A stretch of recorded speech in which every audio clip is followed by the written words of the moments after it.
Testemunho da minha fé, do meu chamado, da minha salvação. E esse testemunho é para a edificação do corpo de Cristo.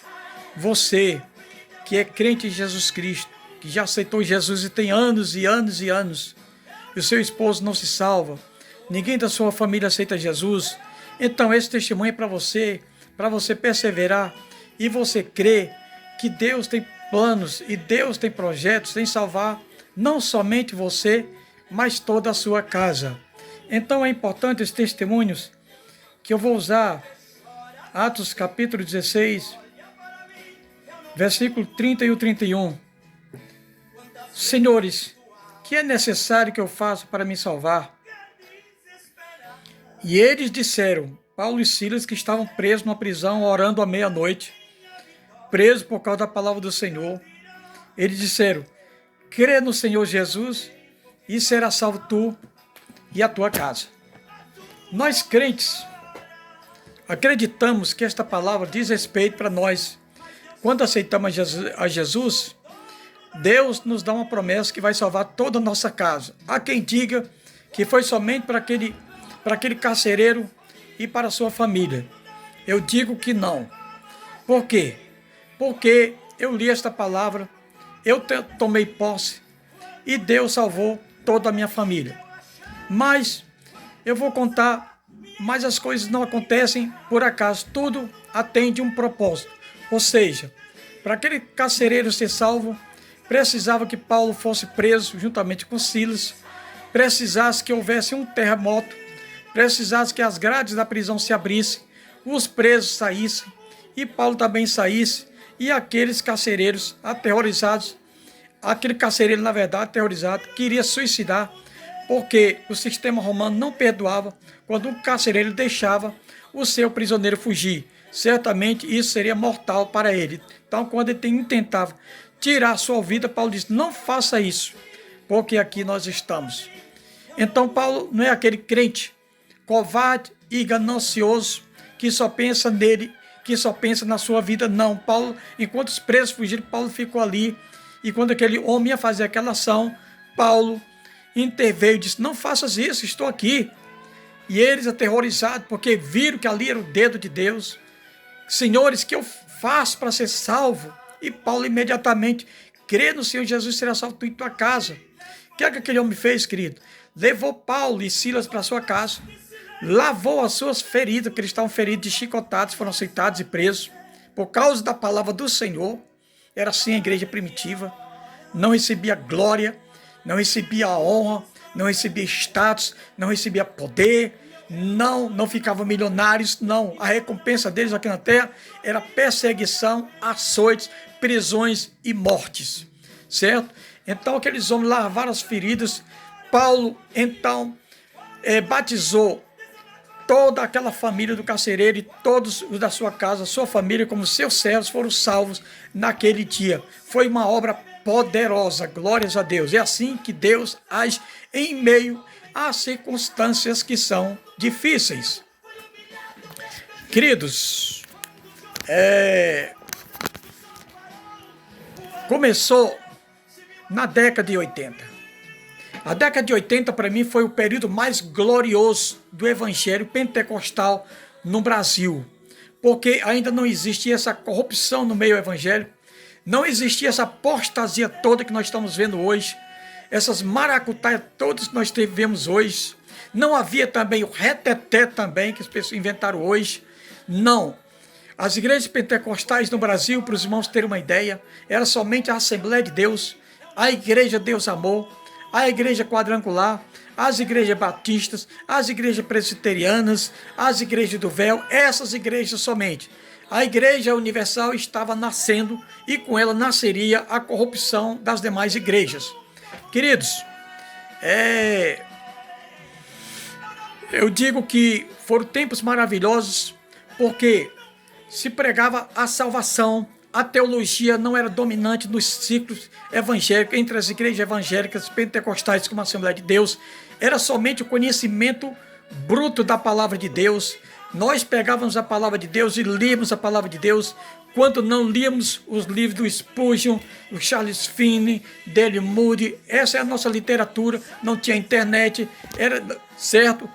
A televisão era pouco usada, os crentes não usavam televisão. Eu não, quando aceitei, não usava televisão, certo? Mas em compensação, era uma igreja poderosa na palavra, sem mistura, era genuína. Sinais e maravilhas aconteciam, libertações maravilhosas. Então a salvação era real. Quando Deus chamava alguém, chamava mesmo. Para os irmãos terem uma ideia, o índice de evangélicos no Brasil, nesse tempo de 80, era de 5% apenas. Hoje está 40%. O que significa? Raramente você encontrava um crente numa casa de 10, 5, 4 pessoas. Era muito difícil, ou até mesmo de um quarteirão. Então, quando um jovem aceitava Jesus, era uma festa nas igrejas, porque quem recebia o chamado ia até o fim, era chamado mesmo pelo Senhor, ia passar pela prova, ia passar pelas perseguições, ia passar por rejeições. Muitos pais colocavam os filhos fora de casa, porque não aceitavam os crentes dentro de suas casas. Então, era nesse ambiente, certo, que o Senhor, ele veio a me chamar, certo? Então, é diferentemente de hoje, que você tem tantas igrejas aí para todos os gostos. Ou seja, as pessoas não estão aceitando Jesus para servir ao Senhor Jesus. Muitas vezes aceitam por conveniência. Não, vou para essas igrejas modernas, essas igrejas pretas, essas igrejas não sei o quê. Eles escolhem a igreja. Mas, até a década de 80, era o Senhor quem escolhia-nos. Nós não escolhíamos igreja, ninguém queria igreja. Nós do mundo, que era católico, não queria saber de crente. Meus pais me ensinavam que crente não era boa bisca. Não era fácil. Agora imagine você, década de 70, década de 60 para trás, quão perseguidos foram os crentes pelos católicos ali nas décadas de 70 e 60. Já no 1080 existia a rejeição. Por isso que eu disse que quando Deus chamava um jovem, ele ia até o fim. Não tinha esse lance de hoje, desgraçado hoje, os jovens entram em depressão, entram em suicídio, pastores entram em depressão, entram em suicídio. Não existia essa desgraceira toda. Essa desgraceira toda existe porque o Espírito Santo não está mais atuante como atuava nas igrejas, exceção em algumas igrejas. Porque as igrejas verdadeiras, os pastores verdadeiros, os crentes verdadeiros, eles são polidos pelo fogo, eles jamais vão cometer suicídio, jamais vão aceitar a derrota, jamais vão ser derrotados pelo mundo por Satanás. Ele pode cair, mas Deus levanta.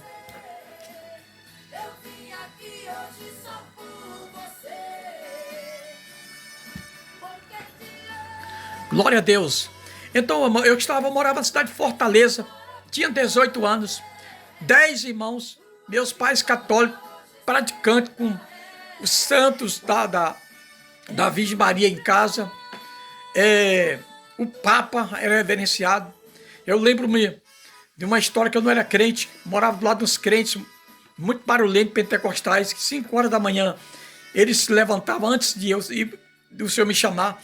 Esses crentes, 5 horas da manhã, se levantavam e começavam a orar. Tinha uns 6 crentes, né? Tudo 10 anos, 12, 15, 18 adolescentes. Eram uns 6 crentes. Então a mãe levantava os crentes, como era de costume nessa época de 80, 5 horas para orar a Deus, e começava aquela barulheira de crente pentecostal, aquela choradeira, e a nossa casa era encostada do lado, e eu tinha um irmão meu, que era o mais velho, que era biriteiro, ia para as bebidas de sábado e domingo, e nesse fim de semana, de domingo para segunda, essas irmãs começavam a orar, e começava a choradeira, e a gente ouvia do lado, e eu sempre fui descontraído, começava a achar graça daquela coisa. E o meu irmão era estúpido, começava a gritar e escrotear com os crentes e tal. E o meu pai, uma vez conversou com o crente da casa lá, e conversaram os dois, e ele perguntou: o que é que você acha do Papa? E naquele tempo nós tínhamos a noção que o Papa é a besta fera, era só isso, não tinha teologia, era grosso, era na ponta. E o pai ficava indignado, ficava revoltado com isso. Não, o Papa é o santo, isso, não sei o quê. Sabe, irmãos? E eu achava graça de tudo aquilo, para mim, engraçado. Eu era católico, mas não era praticante. Na verdade, eu duvidava de tudo, na verdade, né? Eu nem sabia por que eu era católico, né? Porque raramente, quando eu ia para a igreja católica, na pracinha que tinha no meu tempo dos jovens, dos forró, era para arranjar namorada, para ir para as festas, não era nem para ir para a igreja, para a missa. Irmãos, e nesse ambiente, até que um dia E eu sempre fui um camarada jovem que questionava Deus, por que tanta miséria, por que tanta desgraça, por que tanto isso. E tinha uma jovem que eu gostava dela e pegou câncer. E eu fiquei revoltado, meu Deus, por que ela é tão nova? Já pegou um câncer para morrer. E eu ficava revoltado com Deus, cadê Deus? Cadê a justiça de Deus? Sabe? Então era assim, muito... Eu questionava, sempre questionava. Aí um dia, eu disse para meu pai, pai, eu tinha um amigo meu que morava em São Paulo, e São Paulo, na época da década de 80, que o Brasil era governado pelo Figueiredo, então não tinha tanta corrupção na política, o salário era mais digno, não faltava emprego, o salário, o poder de compra era muito maior, só meu pai trabalhava, sustentava 10 pessoas, 12 pessoas eram sustentadas, era do órgão do governo, sabe? Então o poder de compra era bom, então o Brasil era abençoado, não era que nem hoje, está uma desgraceira econômica quebrado. Depois que saíram os generais, deixaram o poder, que os civis tomaram conta, o Brasil foi caindo, e hoje está essa miséria. Os brasileiros são obrigados a ir para a Europa, para os Estados Unidos, para Portugal, para serem humilhados, serem xingados por causa de xenofobia. Mas o Brasil era abençoado. E hoje o Brasil está isso que nós estamos vendo hoje, essa miséria toda, na política e também na religião. Então, queridos, todo o sonho do jovem nordestino era São Paulo. O São Paulo é como fosse os Estados Unidos hoje, como fosse a Europa hoje. Ninguém queria ir para os Estados Unidos, ninguém queria ir para a Europa. Quando o nordestino saiu do sertão nordestino, que o recurso era menos, ele queria ir para São Paulo. São Paulo não faltava emprego, era indústria, sabe, era um mundo. E eu falei, 10 irmãos, o segundo mais novo sendo eu, e meus pais me criaram com 18 anos, vocês são livres para trabalhar e viver a vida de vocês. Ele sabia da educação, sabia ensinar os seus filhos, que nem hoje, não, os pais não sabem ensinar, os meninos estão tudo na droga, viraram traficante, matando gente e morrendo aí à toa. Não, no meu tempo havia criação, tá entendendo? Queridos, então eu fui pela fé para São Paulo, não faltava nada dentro da minha casa, nada, meu pai ganhava até razoavelmente bem, não faltava nada, mas eu não estava satisfeito ali com aquela vida ali, eu queria conhecer São Paulo, eu sempre tinha um espírito aventureiro, mas desde que era Deus já trabalhando com a minha natureza, já trabalhando, Deus fazendo isso. Deus falou para Abraão, saia da sua terra, saia da sua parentela e vai para a terra que eu te enviarei. Então, mas Deus não estava me chamando, mas Deus estava me enviando sem eu saber. Eu precisava sair daquele ambiente de idolatria na minha casa. E eu fui para São Paulo. Chegando em São Paulo, fui na casa do amigo nosso, conterrâneo. Eu ficaria na casa dele.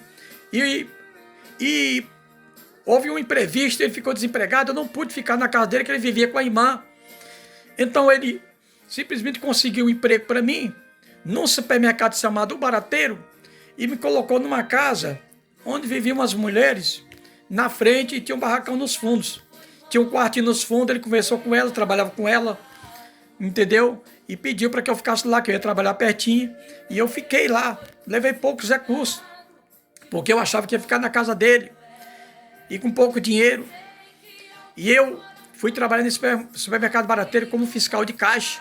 Olha só, eram 4 fiscais de caixa, 3 eram católicos e 1 era protestante. Então, a ideia que a gente tinha de protestante, que eles não prestavam. Papai de cuidado com protestante. Não dê ouvidos para conversa de protestante. Então esse era o ambiente que eu fui nascido. Esse era o ambiente até a década de 80 em relação aos protestantes. Os homens de paletó preto não tinham teologia, tinham poder, estavam na praça. Jesus salva, cura, batiza com o Espírito Santo, ressuscita a morte. Esta era a mensagem que se pregava nas praças, se pregava nas igrejas evangélicas.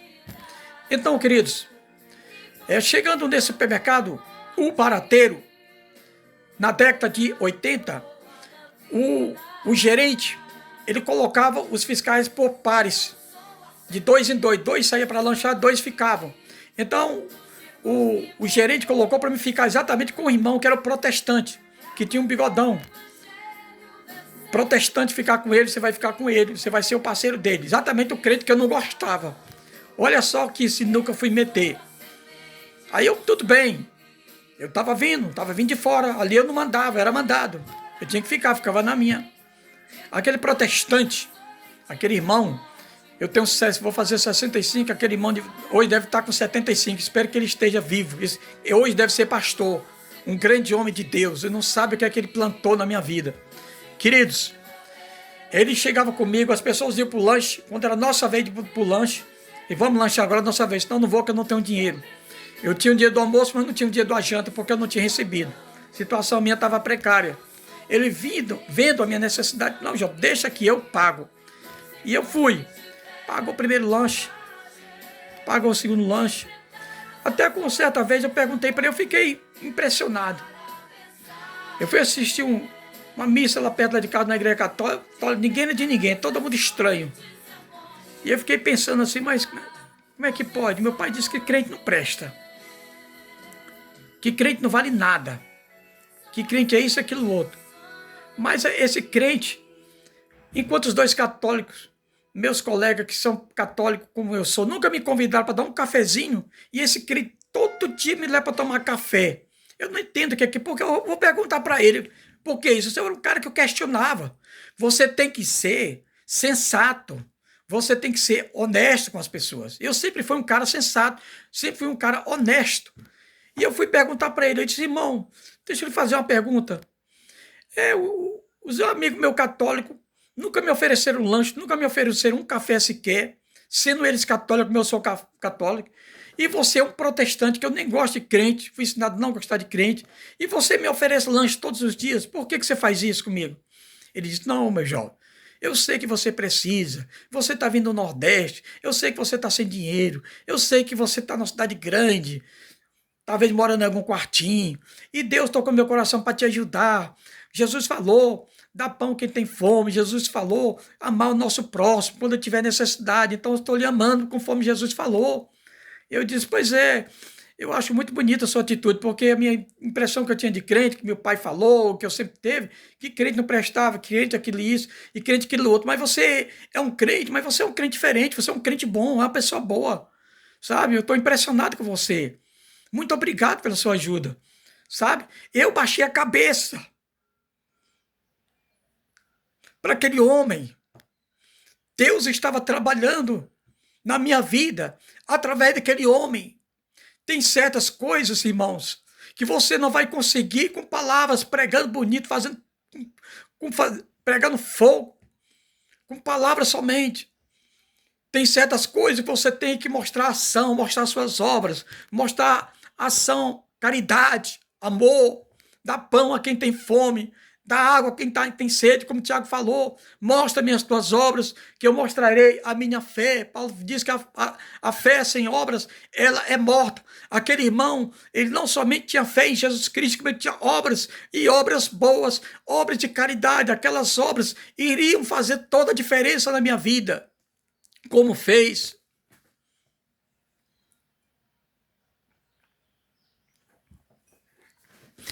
Amados, um belo dia ele falou para mim, Job, eu quero lhe fazer um convite. Eu disse, pastor, eu já sei que você vai me convidar para ir para a igreja. Eu já sabia, certo? Eu vou dizer para você que eu vou com você para a sua igreja, porque você é um cara bom. Eu nunca eu não pedi nada para você, não pedi comida, não pedi lanche, não pedi nada, embora eu estivesse precisando. Mas você me ofereceu, sabendo que eu precisava. Isso foi uma atitude muito, muito benigna, muito maravilhosa. Eu vou com você, em consideração a você, que você é um crente bom. Quem falar que todo crente é ruim, eu vou dizer agora que é mentira, que tem crente bom. Eu vou falar o que você está fazendo por mim. E eu fui com ele. Só que não era numa igreja que ele me levou. Aliás, eu disse para ele, eu vou com você, mas eu não conheço São Paulo, eu tenho medo de andar em São Paulo de noite. Se for para dormir na sua casa, eu vou. Para voltar sozinho, eu não vou. Não se dorme lá em casa. Aí nós fomos, chegamos, eu não sei para onde ele me levou. Eu sei que ele tinha bigode. Eu sei que ele devia ser ou de uma igreja quadrangular, pentecostal só tinha duas, ou de uma Assembleia de Deus. Deus Amor não poderia ser, porque Deus Amor não usa bigode. Mas o cara era extremamente pentecostal. Pronto, isso eu sei. E ele me levou, era uma casa grande. Tinha umas 10 ou 12 pessoas naquela casa, mais ou menos.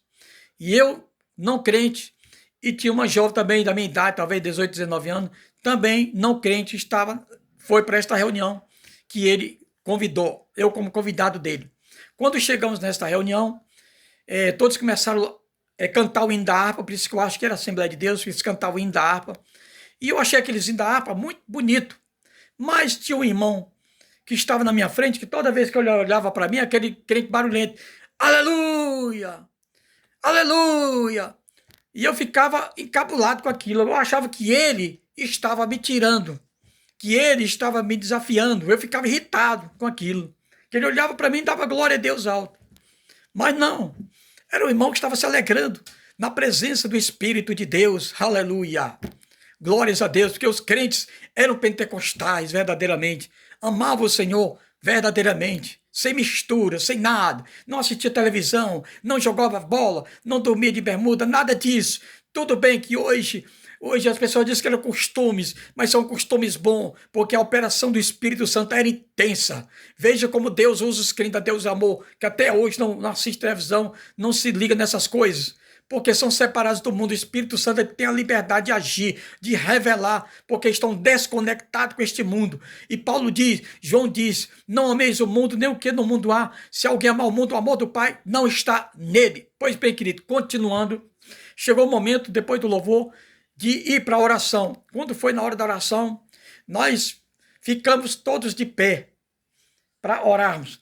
E ele levantava as duas mãos, todos eles levantavam as mãos para o céu, irmãozão com bigodão, e começava, aleluia, glória a Deus, aleluia, glória a Deus, aleluia. E parecia que estava vendo Jesus, irmão.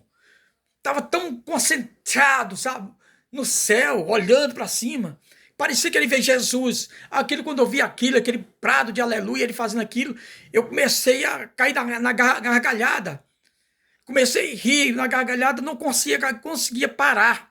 Eu era fraco para achar graça. Eu achava que tão estranho e engraçado que eu comecei a achar graça de uma forma desenfreada. E eu dizia no meu espírito, meu Deus, eu não quero achar graça.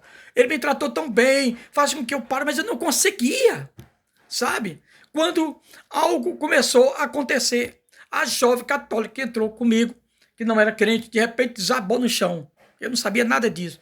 Quando desabou no chão, tinha um jovem pastor, sei lá se era pastor, devia ter uns 28 ou 30 anos, em língua estranha. Foi até onde estava aquela jovem, em línguas estranhas, apontando o seu dedo, certo? E repreendendo. Espírito maligno sai dessa jovem e falando em língua, no mistério, eu só observando que língua é esta? Aí eu parei de rir e comecei a observar aquilo. E falando língua, e a moça se contorcendo no chão. De repente a moça se levantou chorando, né? E as irmãs oraram por ela. Quando a moça se levantou chorando, que o demônio saiu dela, a mulherzona crente que estava do meu lado, bem grandona, fortona, desabou no chão. Caiu no chão. Quando a mulher caiu no chão, eu fiquei assustado. Tinha caído a jovem, eu fiquei cabreiro. No que caiu a mulher, eu fiquei assombrado. Quando aquele mesmo irmão que estava falando em línguas, foi na direção daquela irmã que estava no chão e disse, por que é que você entrou nela? Ela é uma serva de Deus. E o diabo falou na boca dela com voz grossa, irmão. Voz maligna, que eu me arropiei de cabeça aos pés.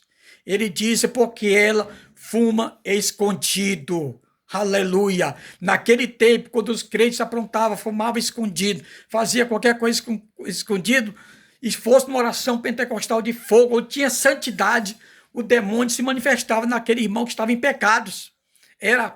Manifestou-se nela. Porque ali havia santidade. Onde tem santidade, numa reunião de oração, todos estão em propósito, consagração e jejum. Tiver alguém desconcertado, o demônio vai entrar. Não entra hoje. Hoje ele faz a festa nas igrejas, nos reteté, dos movimentos. Ele se mistura. Caiu, no que caiu, eu fiquei tão aterrorizado que eu corri para a porta para sair. Aí umas irmãs do ciclo de oração me embarrou. Não saia, jovem. Eu tô com medo, eu vou sair, o demônio quer me pegar, ele vai me pegar também, eu tô com medo. Disse, não saia, se ele sair, ele vai te pegar. Fica aí, ele não vai entrar em você. Se tivesse entrado, ele tinha entrado. Entrou naquela jovem, né, católica, tá vendo? Mas não entrou em você, não vai entrar. Fica tranquilo aí, fica só de olho fechado. Espere aí a reunião. E eu fui barrado, fiquei ali, tremendo todo e vendo aquela cena todinha, que deu muito trabalho aquela irmã. Quando foi lá para as 11 ou meia-noite, sei lá, nós fomos embora. Nós pegamos o metrô. E eu perguntei para ele, irmão, o que é tudo aquilo? Que línguas é aquela que aquele irmão falava? E aquele irmãozinho abençoado dizia, são línguas estranhas, são línguas do Espírito Santo de Deus, que se manifesta no nosso meio. E as pessoas estão caídas, porque são as pessoas que estão no mundo em pecado, o demônio pega, o demônio entra, sabe? E eu cheguei e disse para ele, olha, irmãozinho, eu vou dizer algo para você. Eu nunca mais eu vou numa reunião de crente. Eu estou assombrado, estou aterrorizado. Mas também quando eu vejo os crentes pregando nas praças, nunca mais eu vou blasfemando os crentes. Eu nunca mais vou falar dos crentes, porque eu sei que o poder de Deus está sobre eles. Está entendendo, irmãos? Então aquilo ficou na minha mente e não saiu jamais. E não saiu jamais. Até que um dia eu voltei, um ano depois eu voltei para Fortaleza, queridos e amados irmãos, e lá fui trabalhar novamente em uma rede de supermercados. Olha como Deus faz. Quando Deus quer salvar alguém, primeiro ele tira do seu lugar, leva para longe, para você conhecer Jesus. É como Jesus falou, eu vos chamei. Primeiro Jesus chama, depois Jesus escolhe. Jesus chama para se fazer conhecido. Então, quando Jesus chamou aquela multidão, chamou aqueles discípulos para se fazer conhecido. Depois de se fazer conhecido, de se revelar, ele vai te escolher. Aleluia. É o que ele vai fazer comigo agora. Querido, então, no caixa, a irmã era crente, pentecostal, daquela crente mesmo de fogo, mesmo preparada, lê a palavra de Deus. O empacotador também era crente, também um jovem fervoroso. E eles começaram a me evangelizar e eu contei para ela, irmã, todo o episódio que aconteceu em São Paulo. Ela disse, sabe por que aconteceu isso? Você foi para uma obra de libertação e você não caiu, não se endemoniou e Deus te levou para essa reunião porque Deus vai estar te chamando e Deus vai te usar também na obra de libertação. É isto. E eu passei a ter interesse em conhecer a Jesus, a palavra de Deus. Me ensine uma palavra. Então, todos os dias, na hora do almoço, aquela abençoada de Deus, o segundo anjo de Deus, me levava a palavra de Deus e começava a ler a palavra do Senhor para mim. E eu perguntava para ela, por que é que eu tenho que aceitar Jesus? E ela citava Mateus 10:32, o que me confessar diante dos homens, eu confessarei diante do meu Pai que está nos céus. O que me negar diante dos homens, negarei diante do meu Pai que está no céu. Essa era uma linguajar simples, mais eficiente, meu irmão. Nem tinha blá, blá, blá, nem filosofia. Era preto no branco. É céu ou inferno. Tem que aceitar Jesus para não ir para o inferno. Tem que aceitar Jesus para ir para o céu. Então, eu fui alimentando todos os dias, foi sentindo interesse pela palavra do Senhor. Eu fui alimentado pela palavra. Primeiro vi o poder de Deus manifestado. Agora a palavra de Deus está sendo semeada em meu coração. Glória a Deus por uma jovem. Irmãos, chegou um tempo que eu disse para ela, pronto, agora eu já sei. Agora eu sei que eu tenho que aceitar Jesus. Agora que eu sei que o Senhor está me chamando. Agora eu vou aceitar Jesus. Eu quero que você ore por mim agora aqui, agora mesmo. Ela disse, não, eu não vou orar por você aqui agora não. Você tem que aceitar Jesus publicamente, tem que ter pessoas para orar por você, você tem que procurar uma igreja. Até isso, irmãos, a coisa era séria, sabe? Ela já conduzia, aí você tem que dizer pastor quem vai dar autoridade para orar por você, e você vai aceitar Jesus quando ele fizer o apelo, tá bom, eu vou. Isso na sexta-feira, parece que foi sábado, e quando foi no domingo, eu disse, eu vou aceitar Jesus então. Quando foi no domingo, eu me arrumei cedo, eu gostava do forró, eu tinha meus amigos do forró, eu tinha minha namorada do forró, certo? Eu fui até a praça, a igreja católica, onde tinha uma praça, tinha meus amigos, tinha minha namorada que dançava forró comigo. Não, se eu vou antes de aceitar Jesus, eu vou me despedir dos meus amigos, eu vou me despedir da minha namorada, eu vou dizer para eles que eu vou aceitar Jesus como meu Senhor e como meu Salvador. Glórias a Deus. Olha só, irmãos, olha só o que Deus estava fazendo na minha vida. Olha só o chamado maravilhoso. Eu fui até a igreja católica, onde estavam meus amigos. A minha namorada estava lá também, se reunia lá para a gente depois terminar essa missa, a gente ir para os forró que havia nas casas, não tinha essas gangues, esses vagabundos de hoje não, todo mundo brincava, era alegria. Não tinha tanta maldade como hoje. Então, o Brasil está um inferno. Meus amados irmãos, eu cheguei e disse, olha, eu vim me despedir de vocês, porque hoje eu vou aceitar a Jesus como meu Senhor e o meu Salvador. Aleluia. E eles caíram na gargalhada. E eu cheguei para minha namorada e disse, vamos aceitar comigo, Jesus é bom, é maravilhoso. E eu apontei para a igreja católica tantas imagens de escultura, eu disse, olha, Deus ele não está aí entre essas imagens de escultura, entre a idolatria. Eu nem tinha aceitado Jesus, irmão, já estava pregando. Olha só, quando Deus tem um chamado, uma vocação para o ministério da palavra, para o ministério sacerdotal. E ela disse para mim, baixou a cabeça, não estou preparado, não posso ir. Eu me despedi dela, me despedi deles, realmente, e fui até a igreja evangélica que tinha bem próximo da minha casa. E quando chegamos lá, próximo de entrar na igreja, eu senti aquele medo que as pernas tremeram. Eu me lembrei de São Paulo, eu me lembrei das palavras que eu falei para aquele irmão, que nunca mais botava um pé numa igreja de crente, que eu fiquei com medo, as pernas tremeram, mas eu disse, não, mas o Senhor, Ele está me chamando, eu tenho que entrar, eu tenho que aceitar Jesus, eu tenho que aceitar, eu tenho que confessar. E eu entrei e fiquei no banco de trás. No banco de trás tinha um diácono que puxava da perna. Eu cheguei para ele e disse, olha, diácono, eu estou com muito medo, eu vim aqui para aceitar Jesus. Na hora do apelo, eu quero que você me leve na frente. Eu não prestei atenção à palavra, eu já estava evangelizado, eu não fui para ouvir as palavras do pastor, eu fui só para ouvir as últimas palavras dele que ele ia falar. Quem quer aceitar Jesus como Senhor e Salvador, conforme a irmã me falou. Eu estava esperando só esse momento, ansioso e nervoso. E na hora que o pastor fez este apelo, o irmão me levou na frente. E o pastor chegou para mim e disse, você veio aceitar Jesus? Eu disse, vim, pastor. Mas veio aceitar Jesus para amanhã voltar para as bebidas, para a balada e tal? Não. Eu acabei de vir da igreja católica, onde tinha meus amigos do forró, onde tinha minha namorada que dançava forró comigo. Eu fui me despedir deles, porque eu disse que eu vim aceitar Jesus, aleluia. E a igreja toda bradou, glória a Deus, aleluia. Ele disse, verdadeiramente, esse é um escolhido para a salvação. E eu dobrei o joelho, pesado ainda. Mas quando eu levantei, parecia que tudo estava novo. Tudo leve diante de mim, os céus se abriram, foi algo maravilhoso, foi algo grandioso, foi maravilhoso, meus irmãos, essa experiência com Deus.